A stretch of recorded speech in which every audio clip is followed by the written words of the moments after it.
All right, thank you everybody for joining. I appreciate it.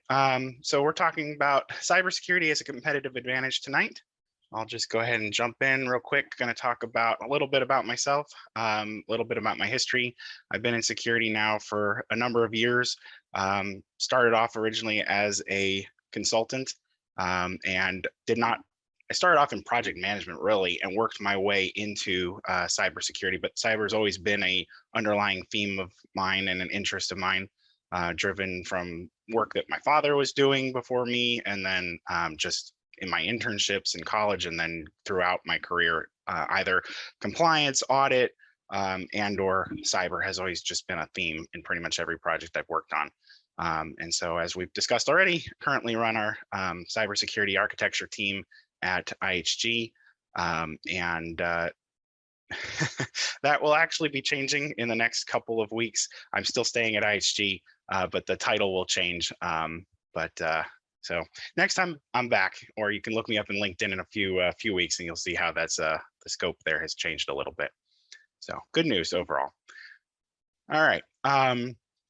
So the goal of this, the way I was thinking about what I wanted to communicate tonight, right, is I want people to understand the benefits and drawbacks to the business. So this is all through a business lens of why do I want a cybersecurity program, and trying to understand how we can use threat and risk models to articulate those trade-offs to the business, because we have to speak in business terms if we want the business to fund us.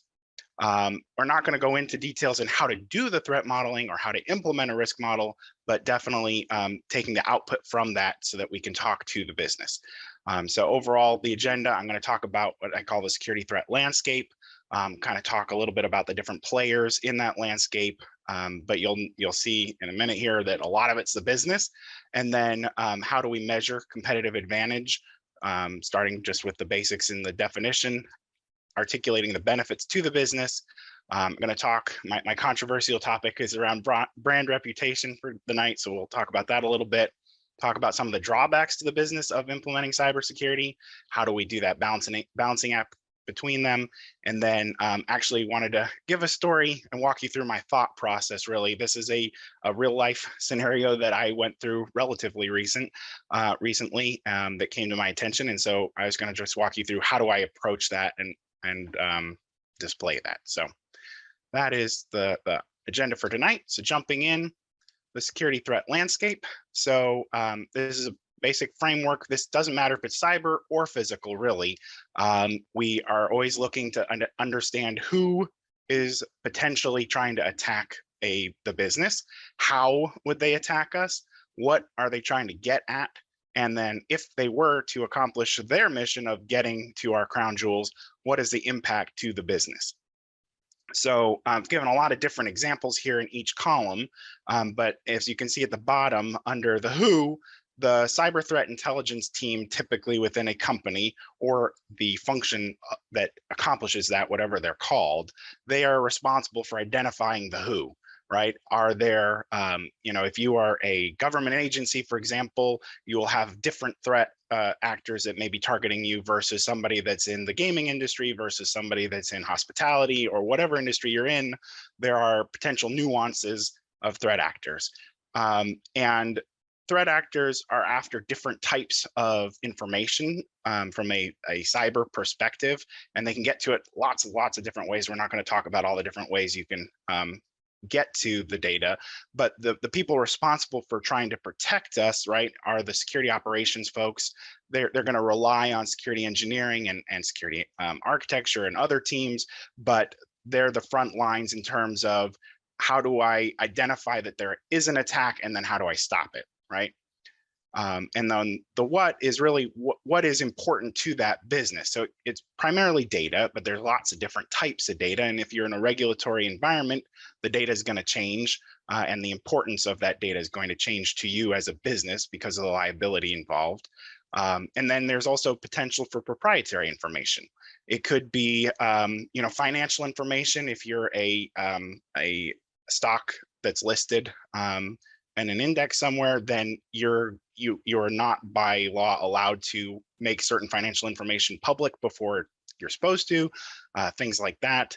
It could be your software code is proprietary, could be your designs for products are proprietary, and that can vary between industries. A good example, I know there's another gentleman that has talked to KSU students in the past. I was talking to him about it. He works for a company that designs and builds toys. And the life cycle of a toy is something like 2 or 3 years.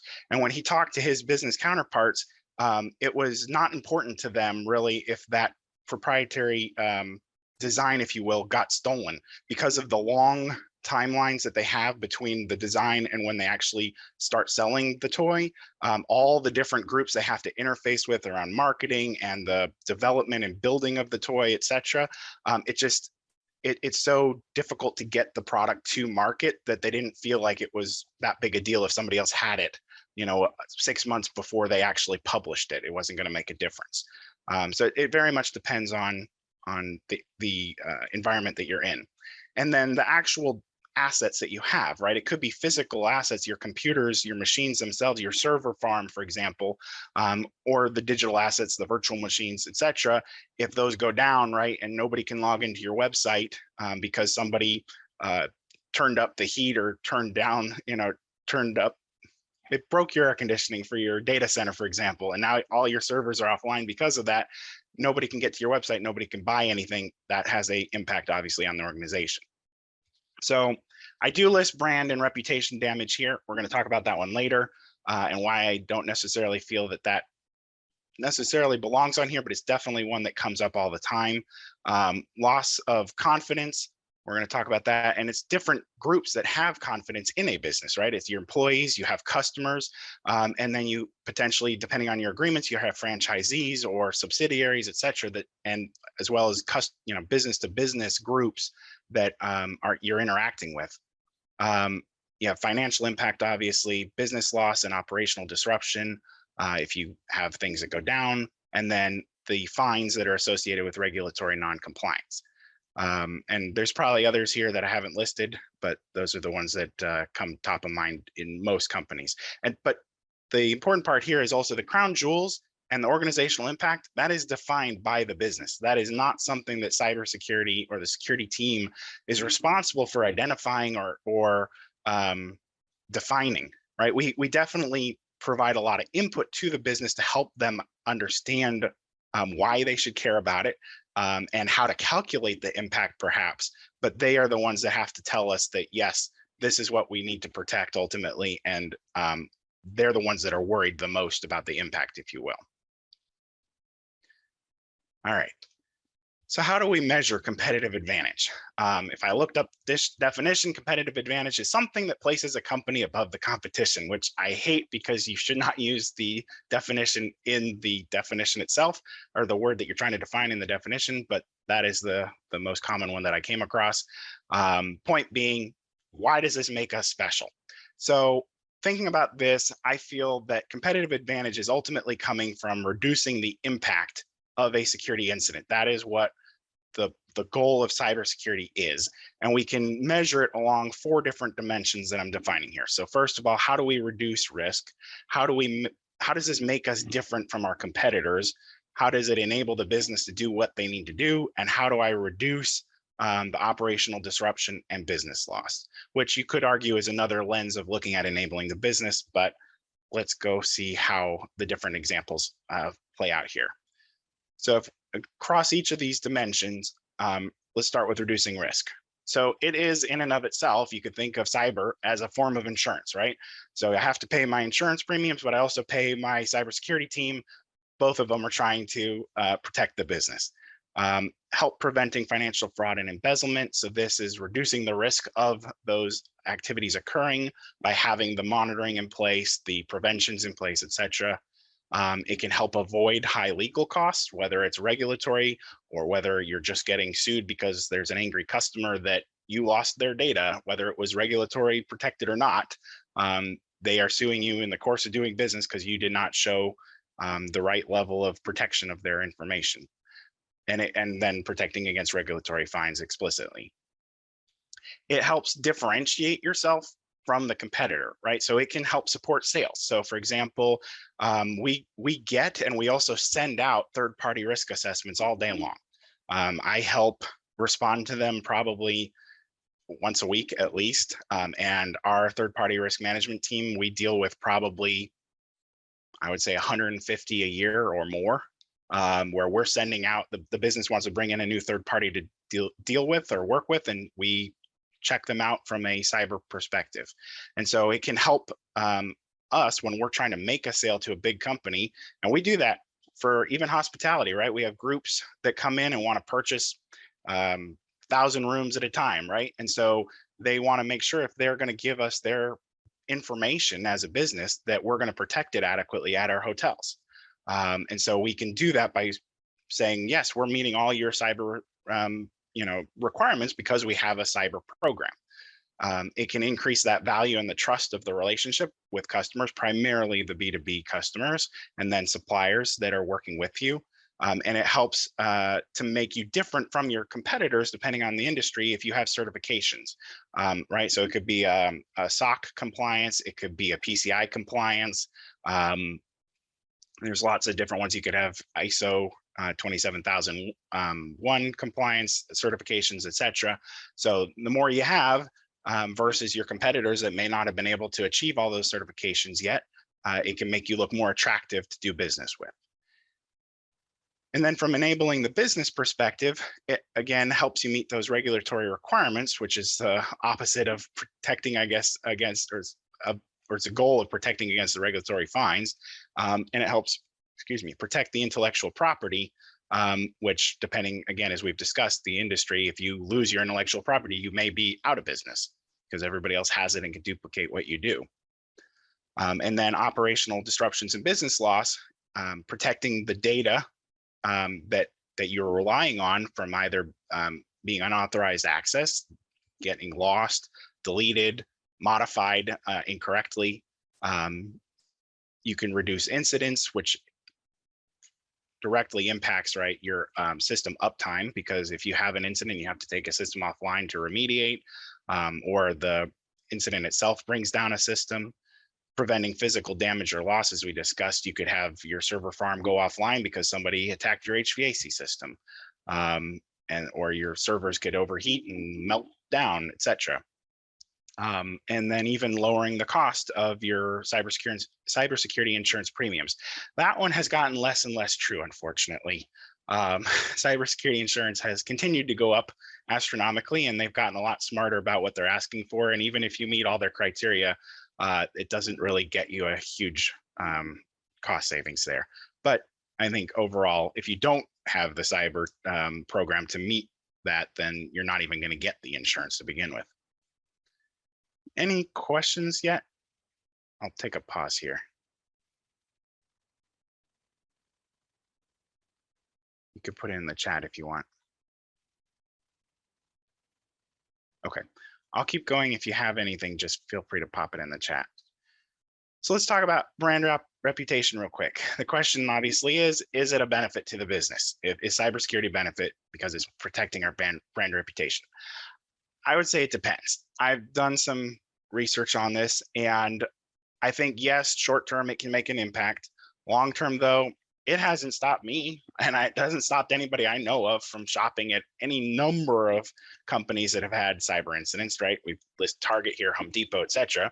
But how many people have stopped flying on British Airways? How many people have stopped staying at a Marriott or an IHG? We both have had public cyber incidents over the years.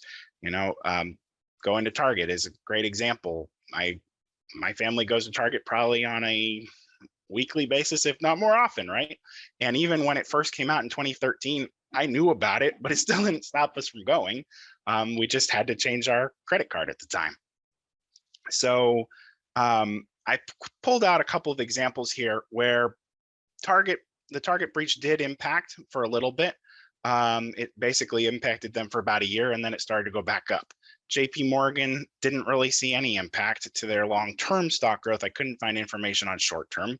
Banco International and IHG our stock prices both went up right after our announcements. Didn't really impact us at all. Now, there was an impact. In fact, we had to go remediate and pay for the remediation. But in terms of stock and overall health of the company, it didn't really slow us down. So after looking at all of these, my thought is that the deciding factors of how fast you're going to bounce back, it depends on how fast, how effective, and how transparent your response is. If you are very upfront with your customers in, being clear on where the blame was and how you're going about fixing it and how you're going to make it right for them, I don't think it makes a huge difference. And ultimately, that's not something the cyber team is necessarily going to directly impact. That's going to be more a factor of your legal and your PR teams and how good they are and how well you've prepped them beforehand to handle an incident versus necessarily where you're able to block something. So that's my controversy for this evening. So drawbacks to the business. Cyber is expensive, right? Typically, Joseph, I'm sorry to interrupt you. Yeah, go ahead. I wanted to point out, I was at AMSIS, I believe, a couple years ago, and I went and saw a technical, a full academic paper on the relationship between cyber incidents and stock values, which was, I think, your comment you're talking about on the previous slide. At the end of his paper, he had all the charts and the graphs and the measurements from 30 years worth of analysis. And at the end, he said, we really can't draw any correlation between cyber incidents and stock prices since about 2005. Wow. Okay. So before then, if something bad would happen, you would see a stock hit, right? But since then, and he had no explanation except to say something changed, that now the stock prices don't seem to be as tightly linked to incidents. I just thought that was kind of crazy. Yeah, no, I think it's, again, a factor of people are much more, it's happened so many times. Consumers and even businesses just realize this is kind of the price of doing business at this point.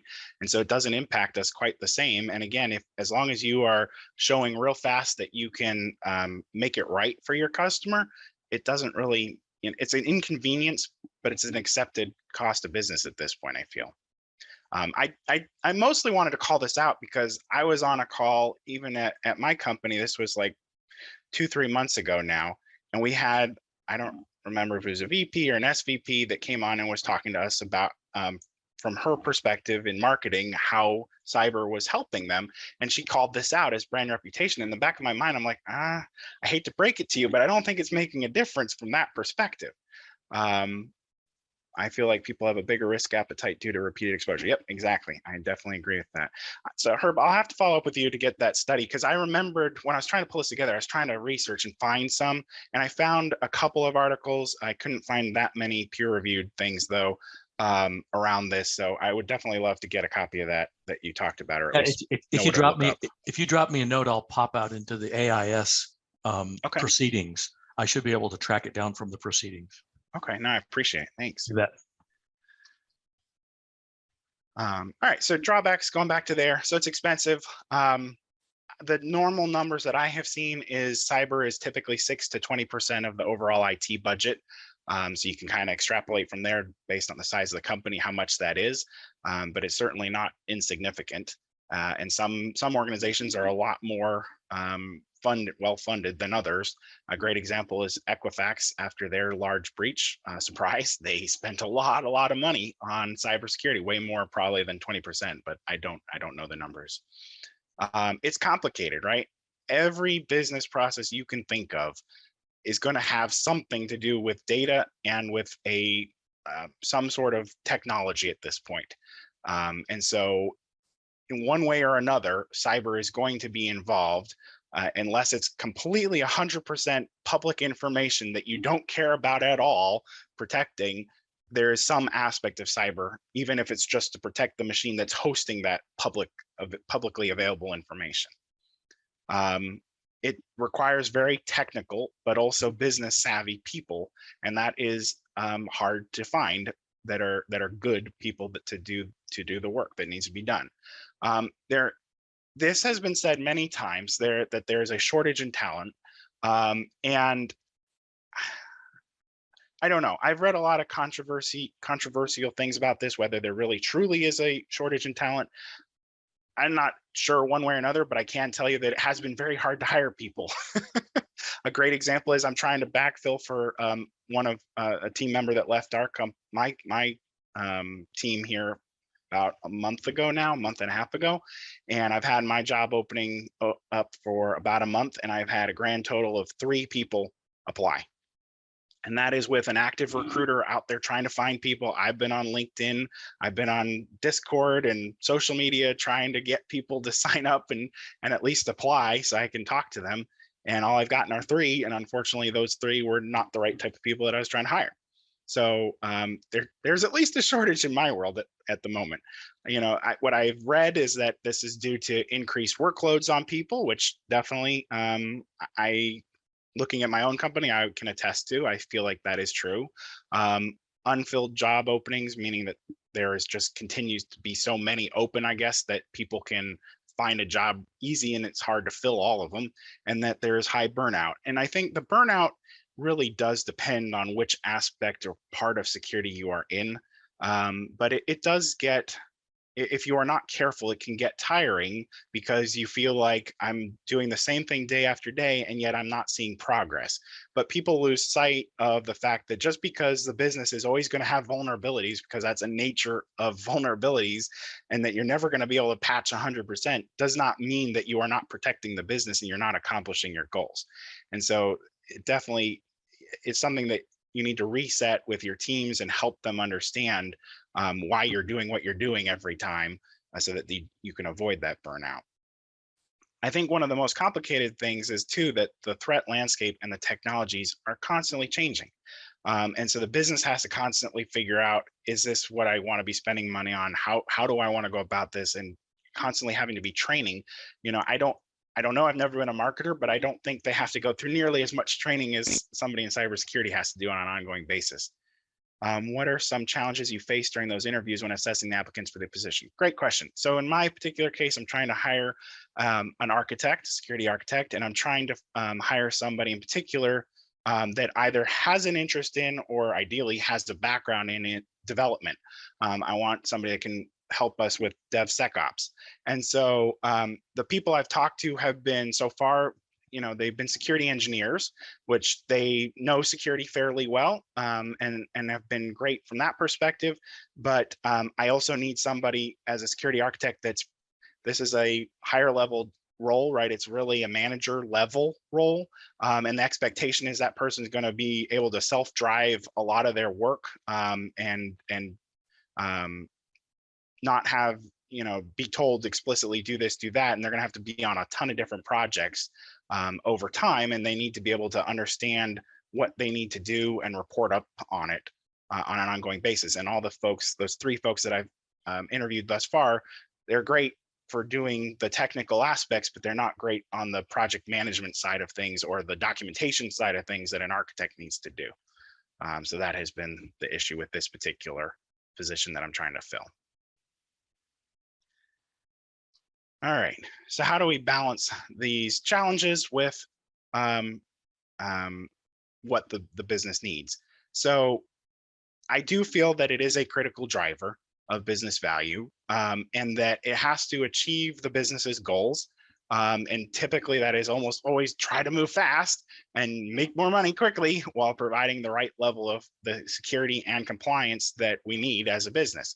And so you have to be able to communicate this. It all comes down to communication and helping the business understand what are the risks with what they're trying to do and what is that going to cost. And you have to do this in the language of business. So you have to make sure they understand the choices that they have, right? And the fact is that not deciding to do something about something is a choice. To ignore something is a choice, and is going to have just as much ramification of choosing any of the options that they want to choose or that they have, you know, laid out from a cyber perspective. And sometimes just being able to lay out those options for the business helps them move past that, because a lot of times they get stuck. They feel like, well, you're telling me, you know, security is all about, you know, in the business of saying no. You're going to tell me no, I can't do something. Well, no, actually, I'm not going to tell you no, other than to tell you I'm not going to say no, because I'm going to try to work with you to figure out what are our options. Even if it's a regulatory compliance requirement, I guarantee there's mitigations that can help us meet that requirement if you cannot meet it to the letter of the law. So what can we do to minimize risk and still keep us moving forward? It takes communication, talking through it, and figuring out what are those options. And then the trade-offs of investing in the risk or in cyber versus taking the risk. And sometimes we choose to take the risk. And that's okay as long as everybody makes that an informed decision. And then managing that risk versus meeting the compliance check the box exercise. So a lot of times, you'll see the business where we're just trying to check the box. We're just trying to get by because it's either too expensive or we don't have the resources available, whatever the reason is. But that has an impact in terms of the risk. And are they aware that by just checking the box, then they're still accepting that risk? And a lot of times they're not, because they feel like from a business perspective, well, you told me I had to check the box. I checked the box. What more do you want? Well, that's not really what we need in order to manage the risk properly. So I like to use the security threat landscape to help, like I said, guiding threat modeling in particular, but then also using a financially based risk model. A good one is the FAIR, or factor analysis of information risk. I like that model a lot. I think it's applicable. It started off in finance industry, but it's really started to take off across a lot of industries. And I think it's something that's very doable. You have to make assumptions as in any model, but as long as you document your assumptions well, and everybody can agree on the assumptions, then you can actually get to a pretty good depiction of the risk to your business, I feel, and it's not that hard to do. So that's how I go about it. I think, yeah, so we're up to story time. Before we jump in here, any questions here? Because I'm going to basically talk through an example of this in a story form.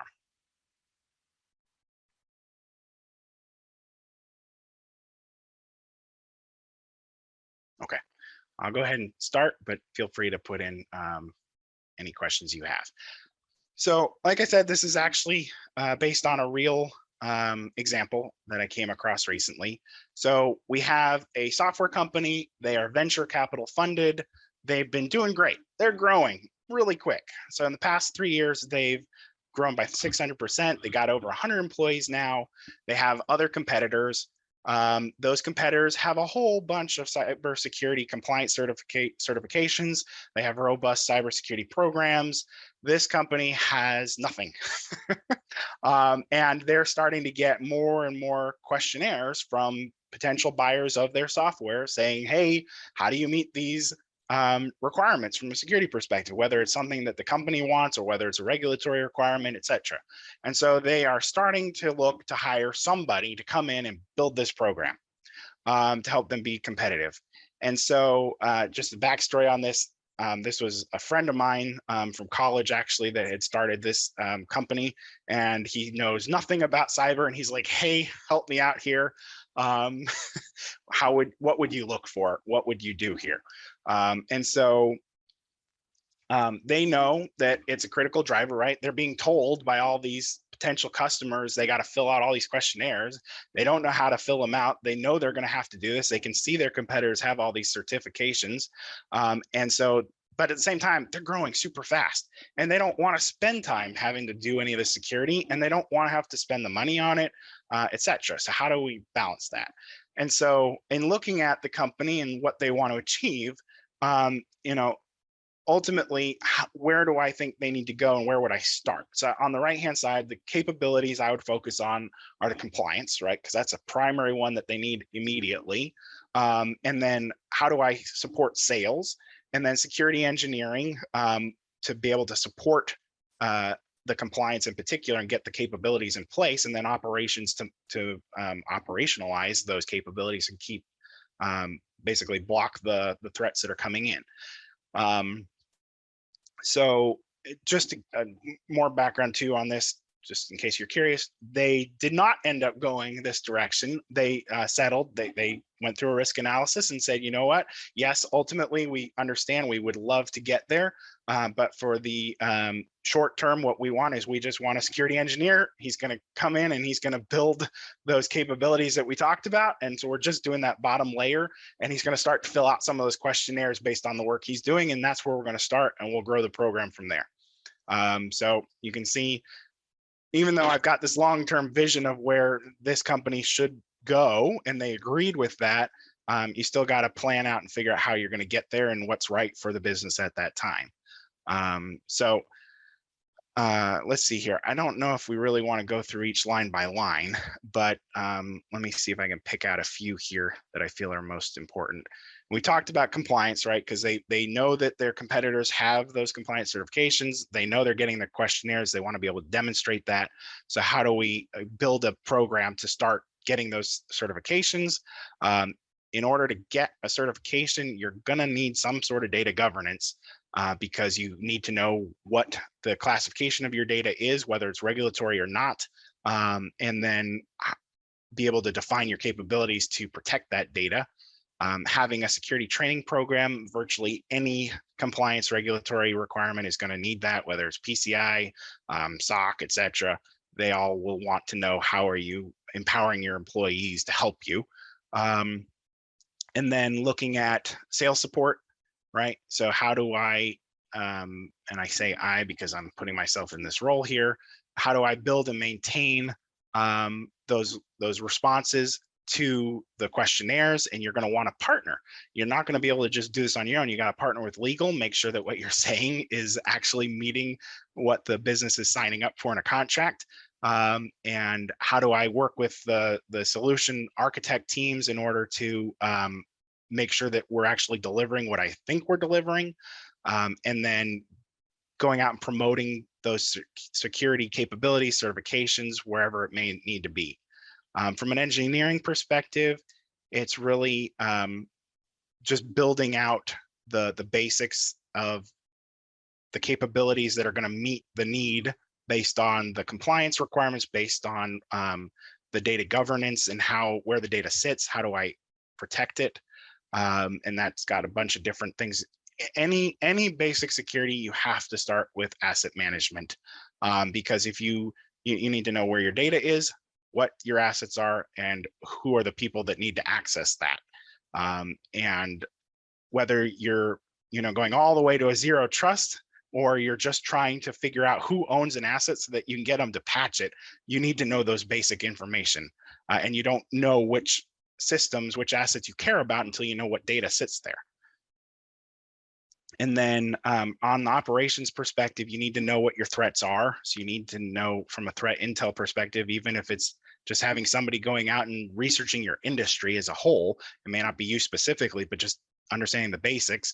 And then making sure that you're working with your IT operations teams, getting all the basics around config management, vulnerability, patching, monitoring, all that good stuff in place, and having the capability to respond when something goes bump in the night, and then testing to make sure that everything you're doing is actually working. So high level, that is how I would go about working a program, and that's based off of all of my experience in doing all these pieces across other companies. So hopefully that kind of helps give you an idea of you've got a company trying to move fast, never done security before. I think this is a great example of how do you go about approaching the overall program for security on a page. And that was basically it. So cyber provides key benefits to the business. It does have costs. You got to balance it. You have to make sure that the business is getting what they need. And then you can use tools, as we talked about, like threat modeling, risk modeling, help put the implications in business language so that business can make the decision. I know we're a bit early, but gives time for questions, I guess. So yeah, it looks I think you've quantified a lot of stuff that I've always waved my hand at. So I think you've done a very good job of putting this into a step-by-step justifiable argument. It's a very thorough job. So I really like it. I think it's a good approach. We did get a question from Corey, sort of off topic, but you mentioned about hiring. And so he went into chat and ask about challenges that you face during interviews. Okay. I thought I addressed that one. Oh, did you? Yeah. Maybe I was asleep. No, that's fair. I think I missed it. I missed the answer. I'll Yeah, reiterate. he addressed it for me. Oh, okay. Sorry, guys. I thought I was being thorough, and here I am having a senior moment. No worries. Yeah, it was a great response, by the way. Thank you. Oh, good. I'll listen to it on the recording. Okay, that's fine. Next question from David. For small companies, do you outsource cyber or hire people? Great question. I would recommend a bit of both. So the trick with outsourcing, because outsourcing can be great to get you the capabilities quickly, there's two major drawbacks. One, you don't retain knowledge because they will have relatively high turnover, and they're not going to do a great job of maintaining that knowledge of your company as that person rolls over. So you'll get great specialists in cyber, but they're not going to have specific knowledge to your company. So you need somebody that's full-time that can help provide that continuity. The other big problem is with any vendor, I don't care if it's cyber vendor or not, you need to manage them and make sure they're doing what you need. So you need somebody that knows how to work with a cyber vendor to sit there and make sure they're doing what you need and providing the value that you're paying them for, because they're not going to be cheap. But for a small company, you definitely don't want to build your own team internally with all those capabilities. It's just not cost effective at all. So outsourcing is great. Are my positions remote or on-site only? Good question. So we actually have a number of cyber positions that are open. It's not just my team. I have one right now that is supposed to be Atlanta based. I have argued to get it remote. I would caution anybody that's thinking, hey, it would be great, but I want to be fully remote. I don't think that would be a good idea. I personally am on board. My leadership is not super on board right now yet with having somebody fully remote. And some of their comments, I would warn somebody away from that, because I feel like it would potentially impact your ability to get promoted right now, unfortunately. So I would not do that, at least at my company. So if you wanted to, more than happy to talk to you, but you would want to be at least able to come in a few times a month, if not a little more, at my company, in my role right now that I'm hiring for. And that's Atlanta based otherwise. And then I'm going to be hopefully opening up a new role here in the next couple of weeks in China, actually. Not that I expect anybody here at KSU is probably in China, but I need a security architect in China. And then we have a manager on our security engineering team that's open right now. So that would be somebody that has some project management experience as well, but understands the technical aspects, things like endpoint detection and response capabilities, VPN, networking, security, what else? Email security. There's not that you have to be a specialist on any of these. I'm just saying these are the types of capabilities within security engineering that we'd be looking for. There's also, we're looking for somebody that's cloud specific. Cloud, we have a lot of clouds, so don't need to be a specialist in any one particular one, but having a good understanding of identity access management in particular in the cloud is definitely a big need of ours from a security perspective.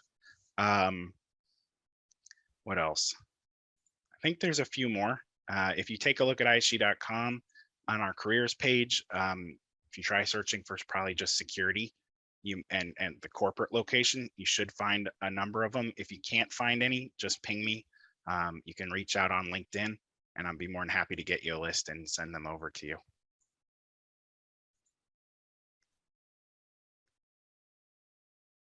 Other questions? You're welcome.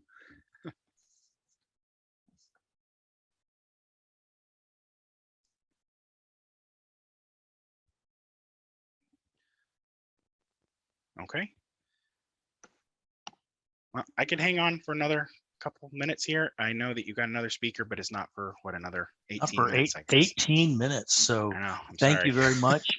So that ends our formal session with Joseph. If you want to hang out and ask some more questions, feel free. He'll stay as long as the questions keep coming, I think. And I am very pleased to thank you for coming out and talking. We couldn't do our speaker series without speakers. And so thank you very much. And if you will drop me a note to remind me, I will Yes. see what I can dredge up in the proceedings from AMSIS. I'll have to look at my calendar and see what year that was. No worries. I appreciate it. I had remembered hearing something about a study, I thought from like University of Chicago, and I tried searching all over. I could not find that. But I appreciate the beard comment. Yes, this is COVID. So beginning of COVID, I completely shaved it off just to try it because I hadn't shaved for probably close to 20 years. So I tried it. My wife and my kids did not like it, so it came back, and then I decided to go the other direction and let it get bigger. So I've been enjoying it.